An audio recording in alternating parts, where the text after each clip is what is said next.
கர்த்தருடைய பரிசுத்த நாமத்திற்கு ஸ்தோத்திரம் உண்டாவதாக. இன்று கர்த்தருடைய வார்த்தை. அப்பொழுது திதிமோ எனப்பட்ட தோமா மற்ற சீடர்களை நோக்கி, அவரோடு கூட மரிக்கும்படி நாமும் போவோம் வாருங்கள் என்றான். யோவான் 11வது அதிகாரம் 16வது வசனம். ஆமீன். கர்த்தரோட பாடுகளை குறித்து நம்ம பார்த்து கொண்டிருக்கோம். இங்க லாசரவை உயிரோடு எழுப்ப எல்லாரும் போறாங்க. ஏசப்பாவோட அவர் மரித்து போயிட்டாரு. அப்போ தோமா சொல்கிற காரியம் என்னன்னா, அவரோட கூட வாங்க நம்மளும் மரிச்சு போவோம் அப்படின்னு சொல்றாரு. அங்க போனா நமக்கு சாவு நிச்சயம், மரணம் நிச்சயம். ஏன்னா கல்லெறிஞ்சு கொல்றதுக்காக ஒரு கூட்டம் இயேசுவையும் உங்க சீடர்களையும் தேடிக்கொண்டு இருந்தது.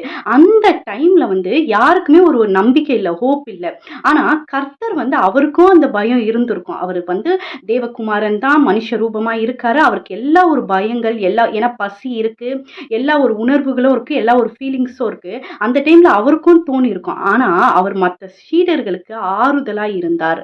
கர்த்தருக்கு நமக்கெல்லாம் ஒரு மனுஷங்க ஆறுதல் சொன்னா, அது யாரா வேணாலும் இருக்கட்டும், தாய் தகப்பனா இருக்கட்டும், லைஃப் பார்ட்னரா இருக்கட்டும், சிப்ளிங்ஸ், ஃப்ரெண்ட்ஸ், யார் வேணாலும் ஒரு ஆறுதல் தரவர்களா நமக்கு இருந்தா நமக்கு எவ்வளவு ஒரு சந்தோஷமா இருக்கும். ஆனா இங்க இயேசுவுக்கு யாருமே ஆறுதல் தரவங்களா இல்லவே இல்லை. அது சீடர்களா இருக்கட்டும், தாய் தகப்பனா இருக்கட்டும், சிப்ளிங்ஸா இருக்கட்டும், அவர் கூட இருந்த ஃப்ரெண்ட்ஸா இருக்கட்டும், யாருமே அவருக்கு ஆறுதல் தருகிறவர்களா இல்லை. ஆனா மனிதனோட ஆறுதலை நம்ம எதிர்பார்க்கும் போதுதான் நம்ம வழி தப்பி போய்விடுவோம்.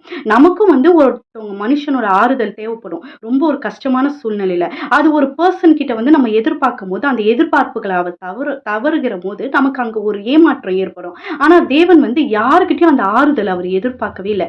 ஆனா அவர் எல்லா விதத்திலும் நம்ம போல சோதிக்கப்பட்டு என்று வசனம் இருக்கு. அப்ப அவருக்கு ஆறுதல் எங்க இருந்து வந்திருக்கும்னா பிதா கிட்ட இருந்து மட்டும்தான் வந்திருக்கும். ஆனா அவர் மற்றவங்களுக்கு ஆறுதலா இருந்தார். அதே போலதான் நம்மளும் கர்த்தர் மட்டும்தான் நமக்கு ஆறுதல். மனுஷங்க கிட்ட அது எதிர்பார்க்க கூடாது. அவரை போல மற்றவங்க கிட்ட அந்த ஆறுதலை எதிர்பார்க்காம நம்ம அந்த ஆறுதலாய் மாறும்போது கர்த்தர் பெரிதான காரியங்களை செய்வார். கர்த்தர் இந்த வார்த்தைகளை ஆசீர்வதிப்பார். கேட்ட யாவரும் ஆசீர்வதிக்கப்பட்டவர்கள். ஆமீன், ஆமீன். ஹல்லேலூயா.